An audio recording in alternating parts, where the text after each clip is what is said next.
आदि बच्चा एकदम दुनिया से चला गया। 17 साल का बच्चा मेरा, ये भी देखो कोई कह नहीं सकता उसको 17 साल का मेरा बच्चा है। आप देखोगे उसे नहीं बता सकते कि ये 17 साल का बच्चा है, ये कह नहीं सकता। 22 साल से पहले से बता। एक पक्ष जो बिना कुछ बताए एक व्यक्ति को, एक लड़के को बुलाता है और वो उसकी दोस्ती में चला भी जाता है, और काफी सारे सूत्रों के अनुसार जानकारी ये भी प्राप्त हुई है कि वो प्रॉपर झगड़े में इन्वॉल्व भी नहीं था, लेकिन उसके बावजूद भी किस तरह झगड़े के दो पक्षों के बीच में एक नाहक बेकसूर व्यक्ति की जान चली गई। ये देखिए, इस वक्त हम मौजूद हैं दिल्ली सटे गाजियाबाद लोनी अशोक विहार में। तो जिस वक्त जुमे की नमाज होती है, उस दौरान मैं आपको बता दूं कि जुमे की नमाज का वक्त 12:30 से लेकर लगभग 2:30 तक होता है। उसी दौरान अशोक विहार में जैन कॉलोनी के अंदर एक घटना जो है वो अंजाम लेती है। दो पक्षों का विवाद होता है, जिसमें से एक पक्ष जो बिना कुछ बताए एक व्यक्ति को, एक लड़के को बुलाता है और वो उसकी दोस्ती में चला भी जाता है, और काफी सारे सूत्रों के अनुसार जानकारी ये भी प्राप्त हुई है कि वो प्रॉपर झगड़े में इन्वॉल्व भी नहीं था, लेकिन उसके बावजूद भी किस तरह झगड़े के दो पक्षों के बीच में एक नाहक बेकसूर व्यक्ति की जान चली गई, ये अपने आप में बहुत दुखद है।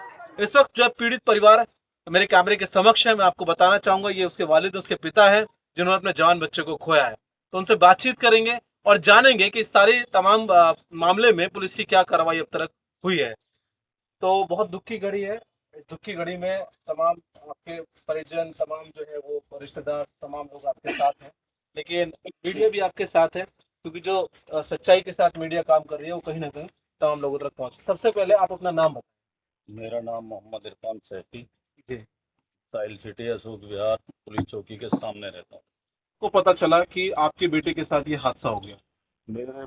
हमारे घर में जो है ना सेटरिंग का वो मकान बना रहे थे हम। जी। मकान बनाया तो सेटरिंग खोलने लगे थे, सेटरिंग खुल रही थी।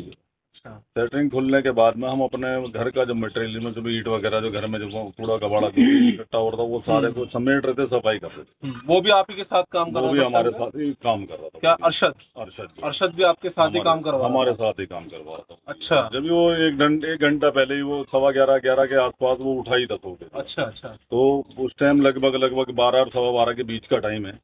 तो उसका कासिफ है वो एक लड़का जो है वो, जिनका झगड़ा था उधर अशोक विहार में जैन कॉलोनी में। हाँ, जो दूसरे पक्ष का जिनका झगड़ा था। हाँ। जो हमारे बच्चे का जो दोस्त है वो स्कूल का क्लास फेलो है उसका जो है। अच्छा।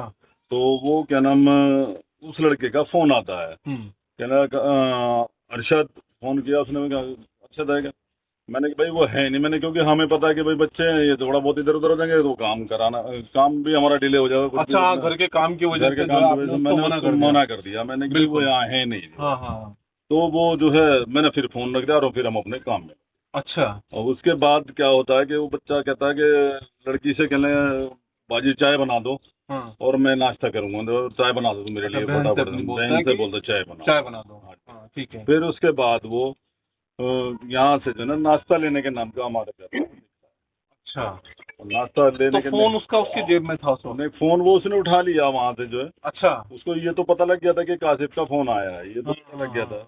तो वही तो मेरे आसपास ही था वो। अच्छा अच्छा अच्छा। तो उसको ये अंदाजा तो लग गया था कि वो कासिफ का फोन आया है। तो फिर उसके बाद में क्या होता है कि वो चला जाता है, मैं नाश्ता लेने जा रहा हूँ। फोन वो ले लिया, उसने उठा लिया वहाँ से। मैं ऊपर चला गया छत पे जो है। अच्छा। वो फोन उठा के अपना वो नीचे को चला गया। मुझे नहीं पता। तो फिर दोबारा मतलब कॉल बैक करी या कॉल आया? नहीं, उस दौरान जो है उसने पता, मतलब उसने बुला लिया वहाँ पे कासिफ ने? हाँ, कासिफ ने बुला लिया वहाँ। कुछ है वहाँ पे उनका क्या हुआ वो तो वक्त को पता होगा, जो भी कुछ होगा। कल मैं तो वहाँ मौजूद नहीं था। उनका कोई विवाद होगा, मैं नहीं जानता। मैं उन लोगों को जानता ही नहीं हूँ। मैं जिन्होंने मारा है उनको भी मैं नहीं जानता। मेरी उनसे कोई जाति उसके बाद जब आपके पास कब फोन आया कि इसके साथ ये हादसा हो चुका है? अरशद के पास में कितने बजे? वो तो हमारा एक लड़का है, वहां हमारा साला है। अच्छा। उसका मामा है। हाँ। वो उसको भी कॉल आई। अच्छा। वो बुलाया होगा, कैसे हुआ मुझे नहीं पता। हाँ। तो वो बुला के उसको जो है ना, तो वो पीछे पीछे गया उसके जो है। अच्छा। तो वो वहां जाके हाथ बांधे ऐसे यूं खड़ा था। अच्छा। ऐसे यूं हाथ बता रहे हैं कि वो जहाँ झगड़ा जो भी कुछ हुआ, जैसे वो कुल मिला के है वहाँ जो मतलब वो झगड़े में शामिल नहीं था? वो झगड़े में वो तो ऐसे खड़ा था, बता रहे हैं। अच्छा, ऐसे बता रहे हैं। जो बता रहे लोग भी बता रहे हैं। हाँ, उसके तो सामने जो घटनाक्रम हुआ लड़के के सामने, वो तो वही मामले को तो वही जानते। मैं तो मुझे तो फोन आया कि जी अरशद के चोट लगी है। अच्छा। अरशद के चाकू मार दिया और क्या नाम हॉस्पिटल लेके जा। तुम आ जाओ। एकदम बहुत एकदम मैं घबराहट तो हुई होगी। मेरे को तो मेरा दिमाग काम नहीं कर रहा, मैं क्या हाँ, करूँ? हाँ, उसमें तो मेरी स्थिति खराब होगी। मैं अभी भी सुनते ही- दिमागी रूप से मैं ठीक नहीं हूँ। नहीं नहीं, मेरा पला पलाया हाथी बच्चा एकदम दुनिया से चला गया। 17 साल का बच्चा मेरा, ये भी देगा, कोई कह नहीं सकता उसको 17 साल का मेरा बच्चा है।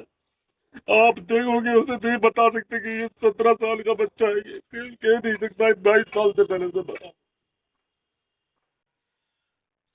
तो खैर उसमें हिम्मत रखिए सेफ साहब की, उसमें जो है क्या उसको अभी तरह की जस्टिस मिला, क्या इंसाफ मिला, क्या आप सर चाहते हैं? पुलिस प्रशासन अपना जो भी काम कर रहा, हम तो इस मामले से अनजान है ना, बाकी पे हमें क्या पता क्या आगे हमको झगड़ा लू मुख्य नहीं। आपको जानकारी दी पुलिस ने कि अभी तक मुख्य आरोपी जो है वो गिरफ्त में आए या नहीं, अभी तक कोई गिरफ्तारी में, मतलब जो उन्होंने जो पकड़ उठा रखे, जो भी 2-4 आदमी, हम तो उनसे अच्छा, हमें मतलब पुलिस अपनी कार्रवाई में लगी हुई है, लेकिन अभी हम जो है ना थोड़ा सा संतुष्ट नहीं हो पा रहे बिल्कुल जो, क्योंकि अच्छा। अभी संतुष्ट नहीं है, क्योंकि मुख्य- मुजरिम को मुख्य- आज 5 दिन हो चुके हैं। आज अच्छा। शुक्रवार की बात है, और शुक्रवार से लगा लो आज कितने दिन हो गए, आज मंगलवार, तो लगभग 5 दिन हो गए होंगे जो।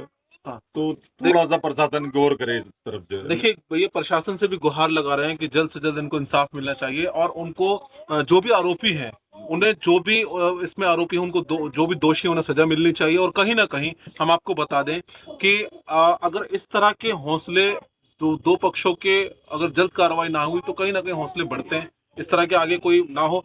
हम और भी कैमरा पर्सन से कहेंगे कि हम परिवारजनों के और लोगों को भी दिखाएंगे, क्योंकि पूरा परिवार ही इस पूरे गमगीन सदमे में है कि एक बाप के ऊपर किस तरह से जो है पूरा पहाड़ टूटा है।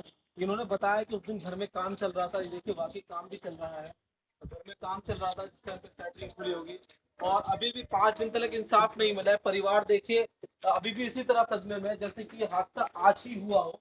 कहीं ना कहीं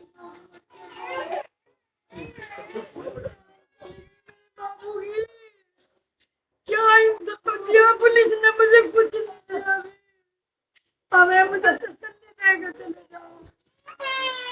देखिए कहीं ना कहीं पूरा परिवार इंसाफ के लिए गुहार लगा रहा है। इन पेपरों का क्या करूं? मेरा शौक लगा। देखिए बहन, कहीं ना कहीं देखिए भाई बहन की मोहब्बत आप अपने होती है।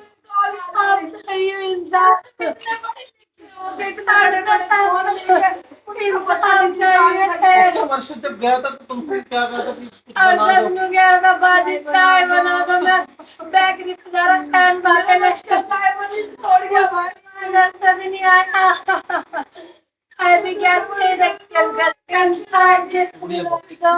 तो देखिए कहीं ना कहीं पूरा परिवार जो है, आप तमाम लाखों करोड़ों मेरे व्यूअर्स से इंसाफ की गुहार कर रहा है, और स्पेशली जो है एसीपी साहब से, पुलिस प्रशासन से गुहार लगा रहा है कि बच्चे को इंसाफ मिले, जल्द से जल्द दोषियों को, जो मुख्य आरोपी है वो सलाखों के पीछे नजर आने चाहिए। और कहीं ना कहीं इन तमाम चीजों में आपका बहुत बड़ा सहयोग चाहिए, क्योंकि जब तमाम न्यूज जो भी वीडियोस वायरल होती हैं उसका कहीं ना कहीं असर होता है। और ये भी यहाँ पर प्राप्त हुई है जानकारी, ये भी यहाँ पर प्राप्त हुई है कि सैफी साहब के 2 ही बेटे थे, एक अरशद और दूसरे का नाम क्या है? सोनू, सिकंदर। तो अब 2 बेटों में से एक ही बेटा रह गया, और एक बेटा जो है, दादा भी कहीं ना कहीं बहुत गमगीन है, दादा परेशान है, क्योंकि कहते हैं कि क्या बोलते हैं कि मोल से ज्यादा ब्याज बड़ा प्यारा होता है। इसी तरह एक कहावत है कि औलाद से ज्यादा जो है दादा को पोते से मोहब्बत हो जाती है। तो एक एक उनका मैं हाल दिखा रहा हूँ, और शायद नाबीना है। अस्सलाम वालेकुम। तो मैं दादा से भी बातचीत करने की कोशिश करूंगा। इस वक्त देख नहीं पाएंगे, इस वक्त देख नहीं पाते हैं हम, तो परिवार को संभालना आपके लिए कितना मुश्किल हो रहा है इस वक्त? थोड़ा जोर से खुद को भी भारी हो रहा है, मतलब खुद नहीं संभल पा रहा, मैं तुम्हें खुला ठकी हूँ। जी, तो आपका हमेशा ध्यान रखता था वो अरशद? मेरे साथ रहता है, यहाँ अच्छा, आपका हमेशा ध्यान रखता था। मेरे पास रहता। देखिए परिवार के एक एक सदस्य को दिखाने का एक अहम मकसद ये भी है कि कभी कभी ऐसा होता है कि जाने वाले के बारे में भी लोग बाग अजीब अजीब धारणाएं बना लेते हैं, और मेरी कोशिश ये है कि मैं दिखाना चाहता हूं कि अरशद किस तरह के परिवार से था। एक बुजुर्ग जो कहीं ना कहीं परिवार के जिम्मेदार हैं और देख नहीं पाते, वो दादा भी कह रहे हैं कि मेरी कहीं ना कहीं लाठी था, वो मेरी कहीं ना कहीं वो जरूरत था। लेकिन शायद अब ये पूरा जो गम, जो तकलीफ आप तक मैं खुद बड़ी मुश्किल से पहुंचा पा रहा हूँ। हालांकि मैं बड़े बड़े मंत्रियों के इंटरव्यू ले चुका हूँ, बहुत बहुत बड़े चुनाव कवर कर चुका हूँ, लेकिन इस तरह की न्यूज़ कवर करना मेरे लिए थोड़ा मुश्किल होता है। तो कहीं ना कहीं आप हमारा भी साथ दीजिए और इस परिवार को ज़्यादा से ज़्यादा इंसाफ दिलाने की कोशिश कीजिए, एक शेयर, एक लाइक, एक कमेंट से। कैमरा पर्सन वसीम आलम के साथ मैं फुरकान।